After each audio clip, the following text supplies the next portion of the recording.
What's up, gang, and welcome back to Project 1UZ. Just doing a recap video today of the history of Project 1UZ because I've had quite a few people message me wanting to know about the finer details and where it all started from. So I've got a bit of time off because I've had surgery on my hand, so I figured now was as good a time as any to just sit back and have a chat. If I leave anything out, feel free to drop it in the comments and I'll answer you as quick as I can. So here it goes. Project 1UZ actually started as a track car build because I picked up a rolling shell off of a mate. It was a MA70 Toyota Supra, this one here. Rolling shell in every sense of the word. No engine, gearbox, diff, anything like that. Most of the interior gone. Wanted to find a donor engine to put into it basically. Had a look around at putting Barras in it and LSs and stuff like that. End up coming across the 1UZ FE. Big Toyota fan, have looked at them for a long time but hadn't really had anything to do with them. So started looking on Gumtree and ended up coming across the one that I've got now. Picked up a 1991 Toyota Soarer UZZ31. It's actually in pretty good condition. Picked it up off an older dude, he was in his mid-50s, had it for a long time. Had been sitting for a little while because he'd bought himself a newer Lexus. But yeah, overall paid $800 for the car. It was a pretty good nick. The paint was a little bit sad here and there. The automatic gearbox was slipping a bit and had a few interior things that were starting to fall apart. But other than that, it was a pretty good find. Borrowed a match trailer. We went down there, picked it up, brought it home, parked it up. And the more I looked at it, just seemed like it was such a waste to pull this Soarer apart because it was such a good thing to put into this rolling shell. So from there, made the decision that that was it, that we're building a Toyota Soarer drift car. So, quick walk around video of the car as we picked it up.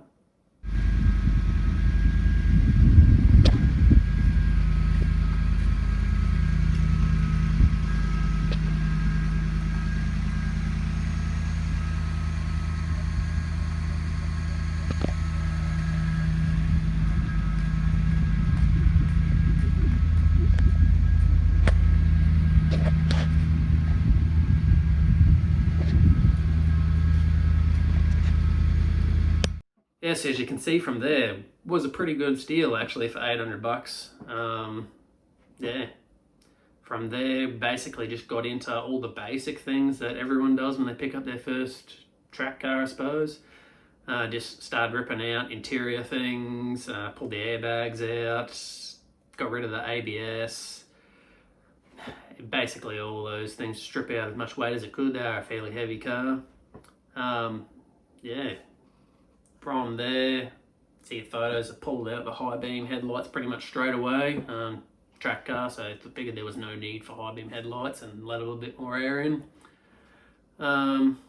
Put in a radiator out of a JZ880 Toyota Supra. Not much modification at all, really needed to put that in. It was a pretty good fit. Used a set of fans off an AU Ford Falcon. Had heard very good things about them and I'm glad I put them in there because apart from not being maybe the most aesthetically pleasing looking fans, they work phenomenal. Car has never overheated once while it was NA or with the Supercharger on it currently. So yeah, highly rate them if you can pick up a set of them on the cheap. But yeah, from there, whacked on a K&N air filter. Picked up a manual gearbox pretty much straight away. Decided to use a Toyota R150 5-speed. It came out of a 2015 Toyota Hilux, it was a diesel model actually. They use the same bolt pattern as the Toyota R154 used in the Supras and other Japanese performance cars of that era. Just shorter gear ratios obviously. With that, did a bit of research and decided to use a SW20 Toyota MR2 turbo flywheel and clutch. The photo of it there was a widened one. The brand was XTD. From there, that went in the car. Used a adapter bell housing I picked up off Gumtree to adapt the R series box to the 1UZ. From there, used a Toyota Supra slave cylinder, and a Willwood master cylinder and clutch pedal. Was actually far cheaper than picking up the genuine JZA80 Supra clutch pedal and master, which apparently fit straight into them, but I figured if I could get Willwood gear in there for the same price, then why not? So that went in. Put in a Sparco steering wheel. Had one-piece drive shaft made up for the car, obviously. Uses the Hilux yoke that goes into the gearbox, and then runs the coupling that's normally found on the A340s up on the rear that goes to the diff. Exhaust. End up making decat pipes. They were just 2.5-inch straight pipes with flanges off the cats cut off and welded to them. And the exhaust had a 2.25-inch system on there. Cut it off straight at the diff. Sorry, it wasn't the diff, it was at the rear of the gearbox. Had a crossover in it, but it was that close to the rear of where it was cut off that it basically did nothing, so it was basically divided pipes. Extremely loud and echoed under the car, but I mean, arguably sounded pretty horrible at times, gurgling. You can see that in different videos. Might put a video up of it gurgling here, actually.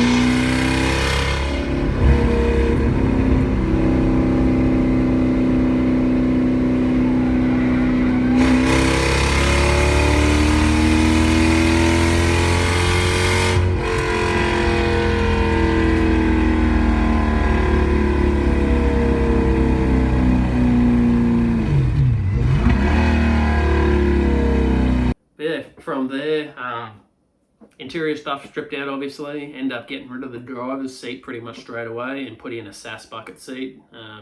Just better feel and control in the car. A little bit less weight was a good thing too.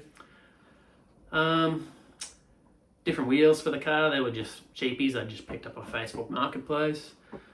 Got a set of Petter's XA coilovers for the front. They've been really, really good. And at that time, end up cutting the springs in the rear, just on the stock struts. Looked good, but did get a lot of wheel hop and axle tramp.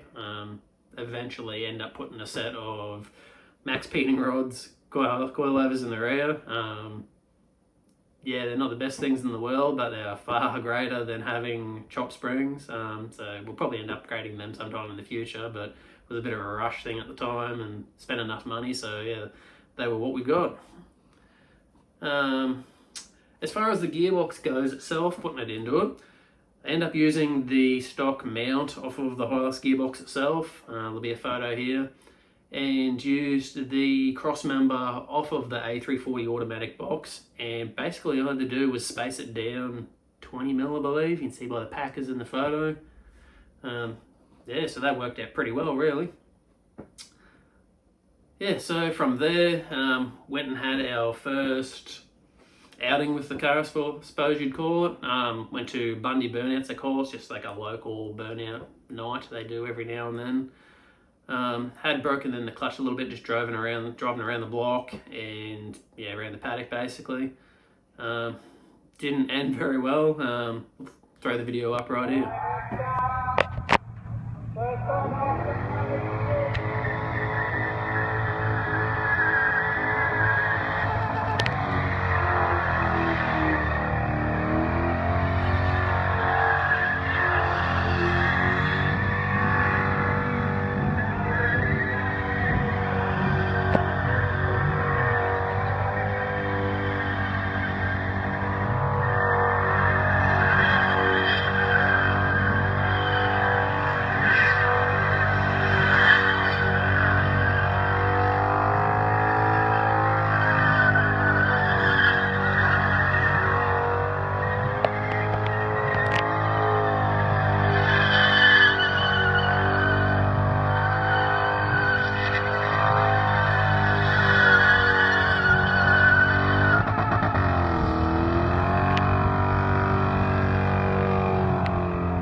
So yeah, as you can hear by the sounds of that, fried that clutch pretty good.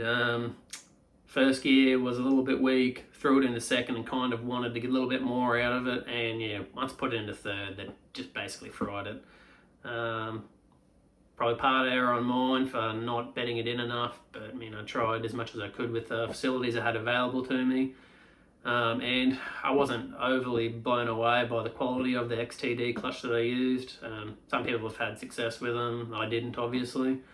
So from there, I made a phone call to NPC, which is a performance clutch mob down in Brisbane, I think they were. They supplied me a heavy-duty organic clutch for a SW20 MR2 turbo, whacked that pretty much straight in, and the following week did our first Matsuri event.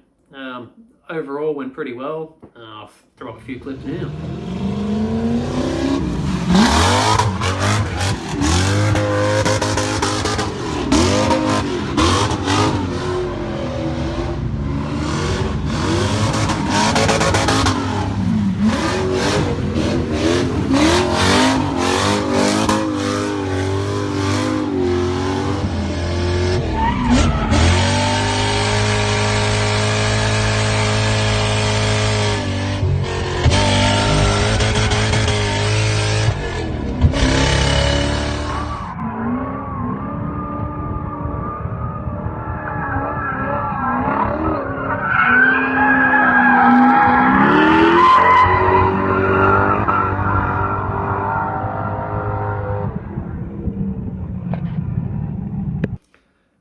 Yeah, so as you can see from there, it was a lot of fun. Did learn a lot of things about the car afterwards. To come back and made changes again. A couple of things I hadn't mentioned. I ended up putting vents in the front bumper. I believe they were off Pacific Type R, I believe. I forget what generation. And had tinted the headlight lenses and the headlights red. Looked cool at the time, but made the headlights absolutely horrible to see through. So for the time being, ended up whacking a light bar on there, and yeah, that made it so we could drift for the night time because the event went till 10 o'clock at night. So yeah, that was pretty good.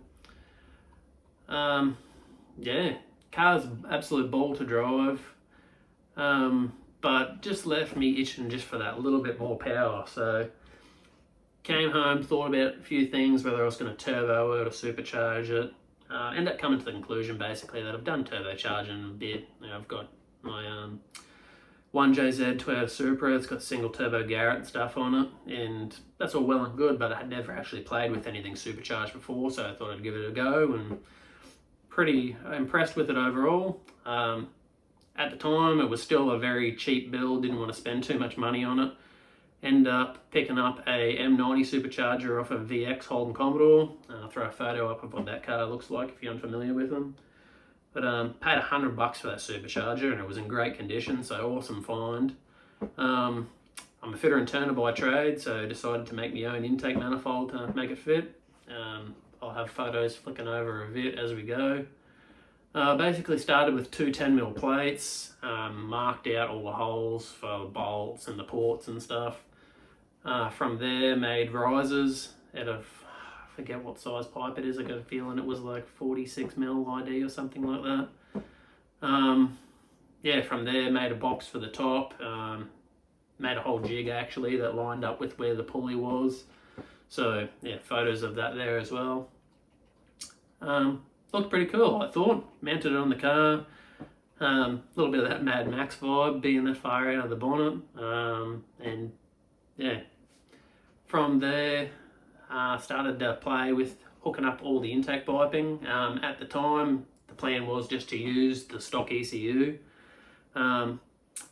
On an earlier note, had found during that Matsuri that it had had some weird hesitation and ignition breakup in the later half of the Sunday. It was a 2-day event, and couldn't really quite put my finger on it. Was unsure what it was. Car had still run, but it had just break down at higher RPM. Weird things happening, but just figured to just keep going over and having a look. End up changing the rotor buttons and the caps and stuff because they were a little bit ordinary, and it was running fine at home. But yeah, came time to put the supercharger on the car itself. I'll have some photos here somewhere of the routing it was going to take originally. The plan was to go underneath through the guts of the intake manifold that I made and throttle body back on the side where it was originally. But I just couldn't seem to get the car to stay running. It'd fire or maybe run for a couple seconds and die. Looked into quite a few different things to be wrong with it. End up having the ECU checked, and basically it was very sad. Yeah, could have been repaired, but at that point I just figured that I'd gone to all this effort, I may as well just put an aftermarket standalone engine management system in it. So I ended up picking up a Haltech Elite 2000, so it's ZR. Opened up my options for tuning and what I could run and all those sort of things phenomenally. So one of the best decisions I ever made putting that in there. It was expensive to set up, and I ended up putting a lot of Haltech gear in to go with that, which sort of started of it turning into not such a cheap build. But yeah, from there we ended up putting in Audi R8 ignition coils. They're coil and plug. With the Elite 2000, could run them in full sequential mode, which was great, so no batch fire or twin distributors like used to be on it before. Really wasn't a fan of that design. Picked up a set of injectors off of a MA70 Toyota Supra. They're 7MGE injectors, so they're 315cc, I believe. Direct replacement, direct swap in. Yeah, fit the rails great, so photo of them here somewhere. From there, ended up putting a fuel cell in the boot itself. Did have a bit of fuel slosh with the stock tank. Found that anything below half a tank it'd starve and wasn't real good. So yeah, picked up one of them. Used a Bosch 044 pump. Very loud, but did the job quite well. From there, end up getting a full straight pipe exhaust made at a local engine shop just because it was easier, and I know the guy did me a pretty good deal. So yeah, it was twin 2.5-inch pipes from the stock headers all the way to the rear with a crossover around the gearbox. Can't remember exactly where it was, but I'll show a photo of that. Yeah, so from there, Supercharger mounted on the car. Mounted on a 2.4-inch pulley, which is the smallest one I could buy from Mace Engineering. They do a lot of pulley gear and supercharging aftermarket parts for the Commodore Superchargers. Ended up making 10 psi on that pulley. Working that supercharger very hard to make that 10 psi and generates a lot of intake temperature.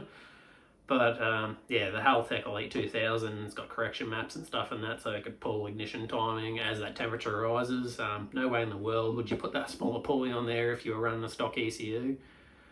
But yeah, from there, I didn't mention earlier, but had deleted the aircon and the hydro fan, and basically done my own belt routing. So I ended up changing one of the idlers at the top, ended up using a flat Land Cruiser idler pulley because it was traveling on the other side of the belt, so I'd go up around the supercharger, back down, and then put another flat idler just above the harmonic balancer basically, just to sort of stop the belt from rubbing on itself because it's such a dramatic pull straight down. From there, picked up a set of Sparko seats off Facebook Marketplace, fairly cheap. Yeah, they both went in the car, so we ditched the stock factory seat that was in the passenger side still. Fancied up the shifter a bit, used a We Are Likewise shifter. It's the Daytona, I think it's called. I have a photo of that here.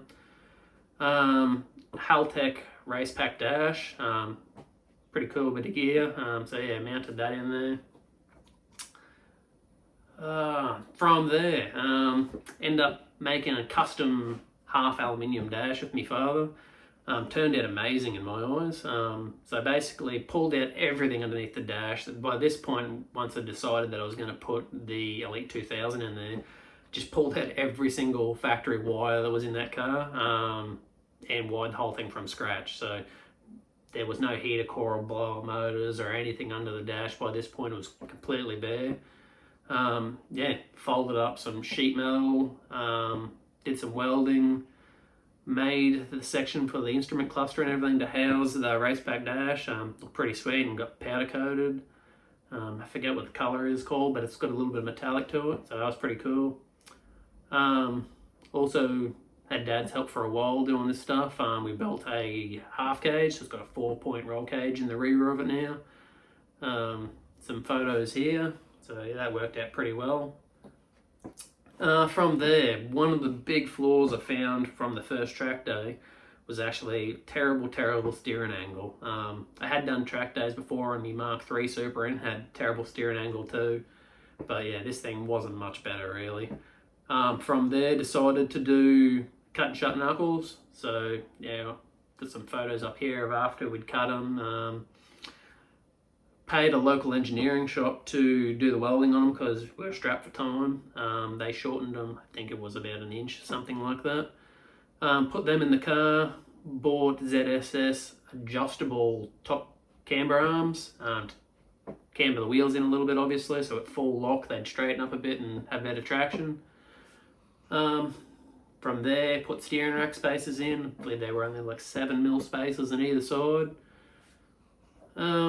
Yeah, so that was pretty good. Wasn't anticipated at the time, but we ended up respraying the whole car in cobalt blue. By this point, we were sort of getting a little bit carried away and excited, I suppose. So yeah, whole car sanded back. Throw some photos up here of the paint.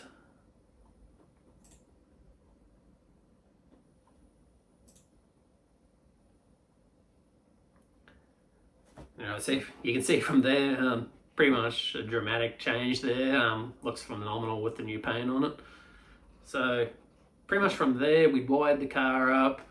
It had the new exhaust on it.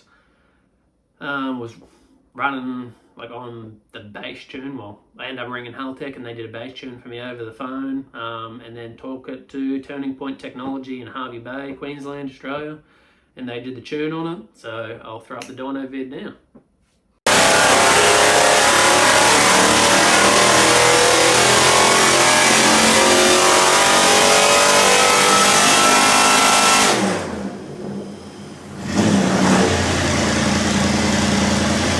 So yeah, you can hear from there, sounds pretty angry. End up making, I think it was 294 wheel horsepower and 320 something foot-pounds of torque. Pretty respectable out of a little M90. Originally the goal with the M90 was to have stock ECU and all that sort of stuff and just put 6 pounds of boost in it. But because we ended up putting the Haltech on and all the other things and already made the manifold, we ended up obviously having the 10-pound pulley on it. Yeah, temperature for intake temps was getting well above the 100 degrees Celsius. But yeah, Brad there, he put in correction maps so to pull ignition timing out, so it was fine. With that, I ran the Haltech branded WB2 dual widebands. Runs the dual knock sensors, Haltech branded ones as well, so we could check on all that stuff basically. Have data logging capabilities both on the race pack, and I run a tablet with a Bluetooth adapter in the car as well to run any other superfluous gauges that I want to run basically that I don't want on the race pack dash. Yeah, I haven't ever seen it knock. Seems to run great, so it's pretty aggressive correction map in it, but yeah, we'll end up sorting something about that eventually. Yeah, so from there, car was all nice, pretty tuned and ready to go to the next Matsuri, so I'll throw a couple more videos from it now.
yeah, so as you can see from that, sounds pretty amazing. I was blown away with just how much that little supercharger whines. Yeah, it's spinning a lot faster than it probably should do, which is part of the reason for the noise, I suppose. But yeah, still pretty cool. A lot of people like to hate on the M90s because obviously they don't make a great deal of horsepower. I've probably picked up 100 horsepower in total over what it would be stock with the manual and all that stuff. I didn't have a dyno tune before, but you quite often see on other people's builds that their manual swapped 1UZs make about 200 rear wheel horsepower, and we're almost at 300, so I thought that was pretty good. Biggest difference with it really is don't get wrapped up in the numbers, just drivability. Throttle response and download torque was pretty insane. Just silly things like I might do a really poor line coming in to link up a transition area, and I'd have the car in third gear, almost spin out basically, but could straighten it up with the lock. So we might be doing like 10, 15k an hour, and in third gear, no clutch kicking at all. If I put my foot on that gas, it'd immediately spool up. You'd see on the dash that we were getting around 8 psi of boost at like 1500 RPM, and it'd just take off. So just, yeah, drivability wise, if you want to put an M90 on your car just for that low down torque and response, great fun. Obviously, if you're chasing big numbers, put a bigger blower on it or put a turbo on it. Yeah, so from there, come home, end up picking up a set of extractors. Haven't put them on the car yet, but the plan is this year to try and do a few more videos of actually installing parts and their effects. So with the extractors themselves, I'm currently going to port match them, and I'll show a video of installing them on the car, and then we'll go take it to the dyno again and then find out what the performance gains were out of that. I also want to make a water to air intercooler. I have been toying with one. I'm not super happy with it, but I'll come up with a different design and try and see if we can drop the intake temps of that little M90 down, just to see, just because basically. Enjoy tinkering with things and seeing what I can do with them basically. But yeah, from there, I've actually ended up picking up a M122 supercharger off of a mate, and yeah, currently making my own manifold to make that fit too. I've done a couple trials just out of timber because I've got a CNC machine and make a lot of my own aluminium parts. But yeah, got some photos of it here. Looks a little bit ridiculous. It's probably too high at the moment. That's why it's a trial manifold out of MDF. But yeah, plan is to drop that down and yeah, do something about belt alignments and stuff like that. The other thing I actually have planned for this year is I made a video not long ago about porting the M90. That's all done, it's on the car, but haven't dynoed it again since. So before we put the extractors on, we'll probably end up taking it back to the dyno and then see what gains got with that. Put the extractors on, do it again, and then put the water to air intercooler on and then do it again, just for your viewing pleasure and knowledge basically. So yeah, that's about it up to date from now. So I'm not sure about putting more videos this year of the build and progress as we go, and you can learn as I do. So we'll leave it at that for now, I suppose. So thanks for watching. If you've got any other comments about the car, I'm more than happy to answer any questions. Just drop them all in the comments. Still trying to grow the channel, so if you could drop a subscribe, that'd be wicked. And we'll catch you next time. See ya.